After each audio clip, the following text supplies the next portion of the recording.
Assalamualaikum dan salam sejahtera. Saya Amsyar selaku moderator untuk forum kita hari ini. Bersama saya ialah dua orang rakan panel, Alif dan Aiman. Topik perbincangan kita hari ini ialah satu artikel bertajuk Gaya Hidup Sedentari Semakin Menjadi Trend di Malaysia yang diterbitkan oleh bernama sebuah agensi berita rasmi negara. Artikel ini membincangkan isu gaya hidup tidak aktif yang semakin membimbangkan dalam kalangan rakyat Malaysia serta kesannya terhadap kesihatan seperti obesiti, tekanan darah tinggi dan penyakit jantung. Dalam forum hari ini, kami akan meneliti 3 aspek penting berdasarkan artikel tersebut, iaitu keutuhan wacana, sumber rujukan dan kejelasan penulisan.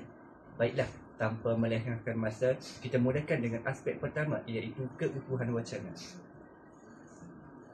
Pada pandangan saya, artikel bernama ini menunjukkan keutuhan wacana yang sangat baik dan tersusun dari segi struktur dan penyampaian isi.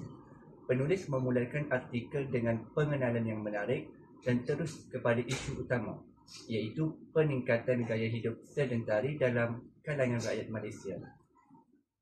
Bahagian pengenalan ini berfungsi dengan baik kerana ia bukan sekadar menyebut topik, tetapi turut menjelaskan konteks isu seperti bagaimana kemajuan teknologi dan perubahan gaya kerja moden menyumbang kepada kurangnya aktiviti fizikal dalam kalangan masyarakat.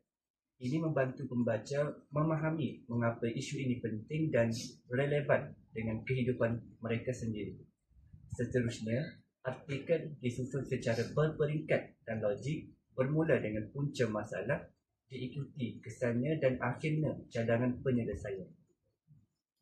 Antara punca yang dikemukakan termasuklah penggunaan gadget secara berlebihan, persekitaran kerja yang statik, serta gaya hidup bandar yang serba pantas tetapi pasif dari segi fizikal.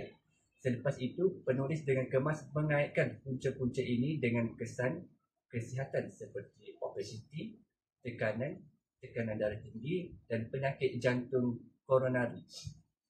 Peralihan daripada satu idea ke idea lain dibuat secara lancar dan disokong dengan contoh semasa yang mudah difahami pembaca.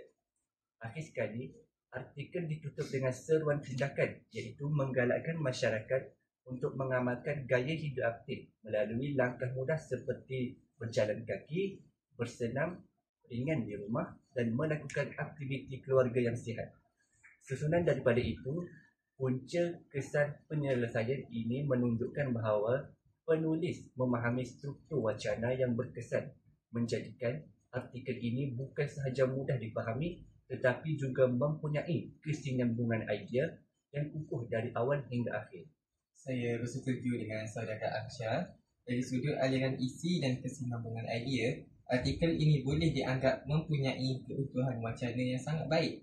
Penulis menggunakan penanda wacana yang jelas dan berfungsi, seperti selain itu, tambahan pula, dan oleh itu. Penggunaan penanda wacana ini membantu pembaca mengikut hujah penulis tanpa rasa janggal dan mewujudkan hubungan antara fakta dan kesimpulan yang harmoni. Sebagai contoh, selepas menerangkan tentang gaya kerja moden yang banyak menyebabkan duduk terlalu lama, penulis terus mengaitkan hal itu dengan kenyataan bahawa hampir 50% rakyat Malaysia tidak aktif secara fizikal. Berdasarkan dapatan daripada Kementerian Kesihatan Malaysia iaitu KKM. Ini menunjukkan bahawa penulis bukan sahaja menyusun isi dengan baik, tapi juga menyokong hujah dengan fakta tempatan yang meningkatkan kredibiliti dan keutuhan keseluruhan wacana. Namun begitu, saya berpandangan juga bahawa artikel ini akan lebih mantap jika ditambah satu perenggan kesimpulan yang padat dan menyeluruh.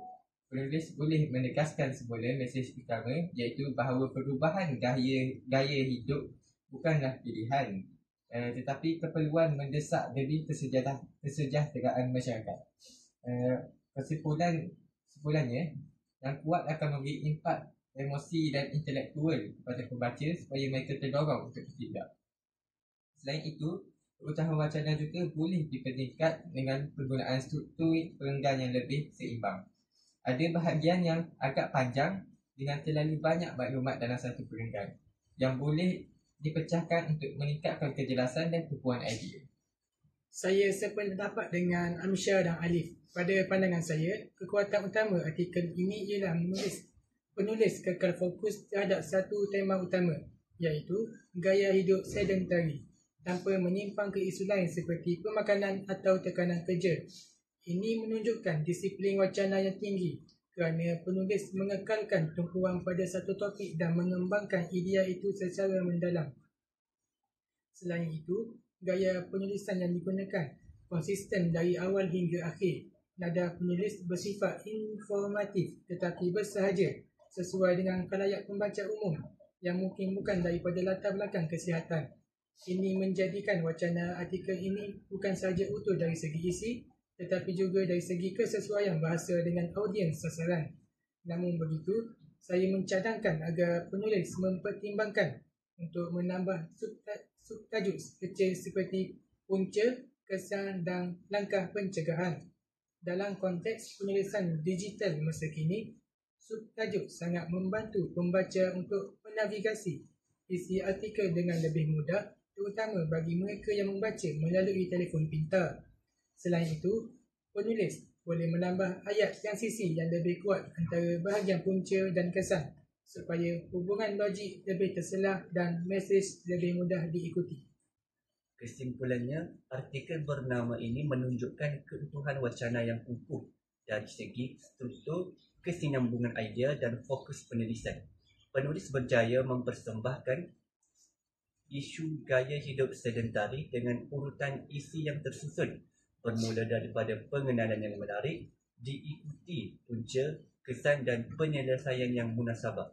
Namun, untuk menjadikannya lebih berimpak, artikel ini boleh ditambah baik dengan kesimpulan yang lebih tegas, penggunaan subtajuk dan keseimbangan panjang perenggan. Secara keseluruhannya, wacana artikel ini sudah mantap dan mudah difahami oleh pembaca umum, menunjukkan ciri-ciri penulisan yang jelas, terancang dan berkesan. Sekarang, kita beralih kepada aspek kedua, iaitu sumber rujukan. Pada pandangan saya, artikel bernama ini jelas menggunakan maklumat yang sahih dan boleh dipercayai kerana ia berpaksikan laporan rasmi daripada Kementerian Kesihatan Malaysia (KKM) serta disokong oleh pandangan pakar kesihatan tempatan.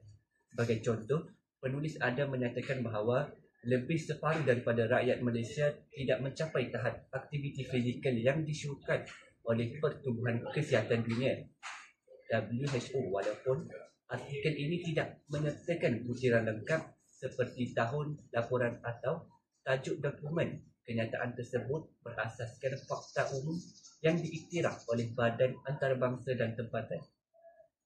Ini menunjukkan penulis menggunakan maklumat yang tepat dan relevan. Namun begitu, dalam konteks penulisan akademik atau ilmiah, tahap ketelitian sumber perlu lebih tinggi. Artikel ini akan lebih kukuh sekiranya penulis menyatakan dengan jelas rujukan primer, contohnya WHO Global Status Report on Physical Activity 2019 atau laporan NHMS 2019 oleh Kementerian Kesihatan Malaysia. Apabila sumber primer dinyatakan secara eksplisit, pembaca buku bukan sahaja lebih yakin dengan kebenaran fakta, malah mereka juga dapat menyemak semula maklumat tersebut secara terus, meningkatkan kredibiliti penulisan. Selain itu, penyertaan nama individu atau pakar yang memberi kenyataan juga penting. Jika penulis menyebut contohnya, menurut Dr. Chong Chi Kiong, Timbalan Ketua Pengarah Kesihatan Awam, ia akan menambahkan autoriti terhadap hujah yang dikemukakan.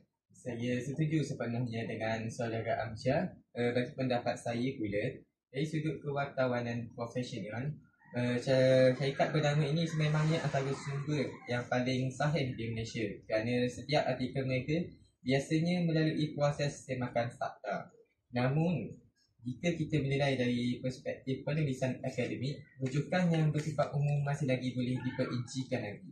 Sebagai contoh, artikel ini mungkin boleh menambah data kuantitatif atau statistik rasmi untuk mengukuhkan hujah Penulis boleh menyertakan kenyataan seperti menurut tinjauan kesihatan dan morbidity kemasaan NHMS 2019, hanya 25% rakyat Malaysia mencapai tahap aktiviti fizikal yang disyorkan WHO. Dengan adanya angka yang spesifik, pembaca bukan sahaja dapat memahami masalah secara umum, tetapi juga akan bernilai skala sebenar isu yang dibincangkan. Data seperti ini biasanya memberi dimensi saintifik yang lebih kukuh kepada penulisan. Selain itu, artikel juga boleh memperkukuh kredibilitinya dengan petikan daripada pakar perubatan atau penyelidik tempatan. Contohnya, ahli fisiologi senaman dari Universiti Malaya atau pakar pemulihan kesihatan daripada KKM. Pandangan pakar memberi nilai autoritatif yang membina kepercayaan pembaca. Dari segi struktur sumber, saya juga berpendapat bahawa penulis boleh menambah pautan terus ke sumber rasmi seperti laman WHO, laporan NHMS atau portal MyHealth KKM. Ini akan menunjukkan tahap keterusan maklumat dan membolehkan pembaca menyemak fakta dengan mudah. Saya bersetuju dengan kedua-dua rakan saya. Pada pandangan saya, aspek sumber rujukan memainkan peranan penting dalam menentukan kredibiliti dan keutuhan sebuah artikel. Artikel daripada syarikat bernama ini sememangnya mempunyai asas yang kukuh kerana disiarkan oleh agensi berita kerajaan. Tetapi, bernama juga boleh menjadi lebih lengkap jika disertakan dengan sokongan rujukan visual dan digital. Sebagai contoh, penulis boleh menambah pautan ke laporan WHO atau KKM di bahagian bawah artikel supaya pembaca dapat mengakses data asal secara terus. Dengan adanya rujukan seperti ini, pembaca tidak hanya bergantung pada penulisan berita semata-mata, tetapi dapat meneliti sumber primer yang lebih mendalam. Selain itu, penyertaan infografik statistik atau carta ringkas yang menunjukkan kadar ketidakaktifan rakyat Malaysia dari tahun ke tahun akan meningkatkan nilai sumber rujukan tersebut. Grafik seperti ini bukan sahaja menjadikan artikel lebih menarik secara visual, tetapi juga memudahkan pemahaman pembaca terhadap fakta yang disampaikan. Saya juga berpandangan bahawa jika artikel menambah ruangan, sumber data atau rujukan tambahan di penghujung artikel, ia akan menampilkan imej yang lebih profesional dan akademik. Ini menunjukkan penulis bukan sahaja ingin menyampaikan maklumat, tetapi juga menggalakkan pembaca membuat semakan lanjut. Ini merupakan satu ciri penting dalam penulisan berautoriti. Baik, sebagai rumusan bagi bahagian sumber rujukan ini, artikel bernama sememangnya menggunakan maklumat yang sahih, terkini dan relevan dengan konteks masyarakat Malaysia. Namun, tahap kredibiliti penulisan masih boleh dipertingkat dengan menyertakan rujukan secara lebih terperinci seperti nama pakar atau penyelidik yang dirujuk, tahun dan tajuk laporan rasmi seperti NHMS atau WHO, dan pautan ke sumber data asal. Sekiranya elemen-elemen ini ditambah, artikel seperti ini bukan sahaja akan menarik dari sudut bacaan umum, tetapi juga layak dijadikan bahan rujukan akademik dan pendidikan kesihatan. Secara keseluruhannya, dari aspek sumber rujukan, penulisan bernama telah mencapai tahap kepercayaan yang tinggi sebagai media rasmi negara. Cuma, masih ada ruang untuk penambahbaikan dari segi ketepatan dan keterbukaan sumber bagi memastikan maklumat yang disampaikan benar-benar boleh disahkan oleh pembaca. Seterusnya, bagi aspek kejelasan artikel, saya mendapati penulis menggunakan bahasa yang mudah dipahami, ringkas dan tidak terlalu teknikal. Ini menunjukkan bahawa artikel tersebut disasarkan kepada pembaca umum, bukan golongan profesional dalam bidang kesihatan. Penulis juga bijak menggunakan contoh yang dekat dengan realiti kehidupan seharian seperti menghabiskan masa menonton televisyen atau terlalu lama duduk di pejabat. Contoh-contoh seperti ini amat berkesan kerana ia menggambarkan situasi yang mudah dibayangkan oleh masyarakat biasa. Selain itu, penulis turut menggunakan ayat yang pendek dan padat menjadikan mesejnya cepat sampai tanpa perlu pembaca berfikir terlalu lama. Ini penting dalam masa kerana ia membantu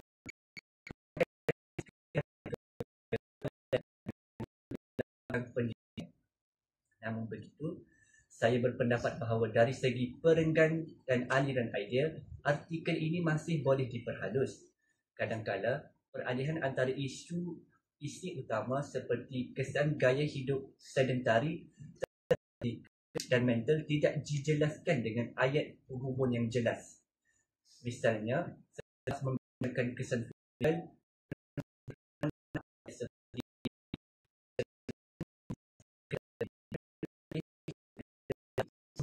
kesan kepada dan kesejahteraan mental seseorang. Seperti ini akan memudahkan kohesi antara perenggan membaca mengikuti jalan pemikiran penulis dengan lebih lancar. Saya setuju sepenuhnya dengan saudara Amsyar. Dari sudut penyampaian bahasa, gaya penulisan artikel ini memang menarik kalau kita lihat dan juga mesra kepada pembaca. Selain itu, ia menggunakan bahasa standard Melayu yang formal tetapi tidak baku sesuai untuk media arus perdana seperti bernama. Namun, saya perhatikan ada beberapa kenyataan yang masih terlalu umum. Contohnya apabila penulis menyebut gaya hidup sedentari menyebabkan penyakit kronik. Rasa itu betul, tapi agak luas. Untuk meningkatkan kecerdasan, penulis boleh mempericikan dengan menyebut jenis-jenis penyakit yang dimaksudkan. Seperti, gaya hidup sedentari boleh meningkatkan risiko penyakit seperti diabetes, tekanan darah tinggi, obesiti dan penyakit jantung koroner. Dengan penjelasan seperti ini, pembaca bukan sahaja faham kesan umum, tetapi juga sedar bentuk penyakit spesifik yang boleh mereka alami jika terus mengabaikan aktiviti fizikal. Selain itu, penulis juga boleh menggunakan perangkaan sebenar untuk menyokong kenyataan seperti menurut laporan NHMS 2019, 1 daripada 4 rakyat Malaysia tidak aktif secara fizikal. Statistik seperti ini akan menjadikan mesej lebih jelas, tepat dan meyakinkan. Dari sudut struktur pula, penulis boleh memperkukuh kejelasan dengan ayat peralihan yang berfungsi sebagai jambatan idea.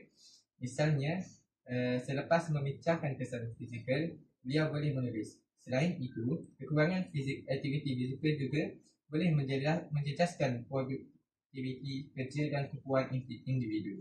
Ini membantu pembaca memahami kesinambungan antara aspek kesihatan dan kesan sosial secara menyeluruh. Saya juga sependapat dengan saudara Amsyar dan saudara Alif. Dari sudut visual dan persembahan teks, artikel ini agak padat dengan tulisan dan kurang elemen grafik atau visual sokongan. Dalam era digital sekarang, pembaca lebih tertarik jika artikel disertakan infografik, carta perbandingan atau imej ilustrasi. Sebagai contoh, penulis boleh menambah carta yang menunjukkan perbandingan tahap aktiviti fizikal rakyat Malaysia dengan negara jiran seperti Singapura atau Thailand. Ini akan membantu pembaca memahami kedudukan Malaysia secara global dan sekaligus menimbulkan kesedaran tentang betapa seriusnya isu ini. Selain itu, penulis juga boleh menambah petikan atau kotak sorotan yang lebih dikenali sebagai highlight box dengan mesej utama seperti hanya 25% rakyat Malaysia bersenam sekurang-kurangnya 3 kali seminggu. Elemen seperti ini membantu menarik perhatian pembaca untuk membaca keseluruhan artikel, terutamanya bagi mereka yang menelusuri isi dengan pantas. Dari segi nada penulisan pula, artikel ini menggunakan nada berinformasi dan menyeru, iaitu mengajak pembaca untuk lebih aktif. Namun, penulis boleh memperkukuh mesejnya dengan penutur yang lebih berimpak. Contohnya dengan ayat motivasi. Kesihatan bukan sekadar bebas daripada penyakit, tetapi kemampuan untuk hidup cergas dan bahagia setiap hari. Ayat sebegini memberi kesan emosi yang kuat dan membantu pembaca mengingati mesej artikel dengan lebih mendalam. Sebagai rumusan bagi aspek kejelasan artikel, dapat kita simpulkan bahawa artikel bernama ini mempunyai tahap kejelasan yang tinggi dari segi bahasa dan mesej utama. Penulis berjaya menggunakan bahasa mudah, contoh yang dekat dengan kehidupan harian dan gaya penulisan yang mesra pembaca. Namun, kejelasan artikel ini masih boleh dipertingkatkan melalui beberapa cara, iaitu menyertakan statistik dan contoh penyakit yang lebih spesifik, menambah ayat peralihan untuk memastikan aliran idea menggunakan infografi atau visual untuk memudahkan kefahaman pembaca, mengakhiri artikel dengan mesej seruan atau penegasan yang memberi kesan mendalam. Dengan penambahbaikan ini, artikel bukan sahaja akan jelas dari segi bahasa, tetapi juga lebih berkesan menyampaikan mesej kesihatan kepada masyarakat umum. Baiklah, sebelum kita mengakhiri forum pada hari ini, izinkan saya merumuskan keseluruhan pembincangan berdasarkan artikel Gaya Hidup Sedentari Semakin Menjadi Trend di Malaysia yang diterbitkan oleh Bernama.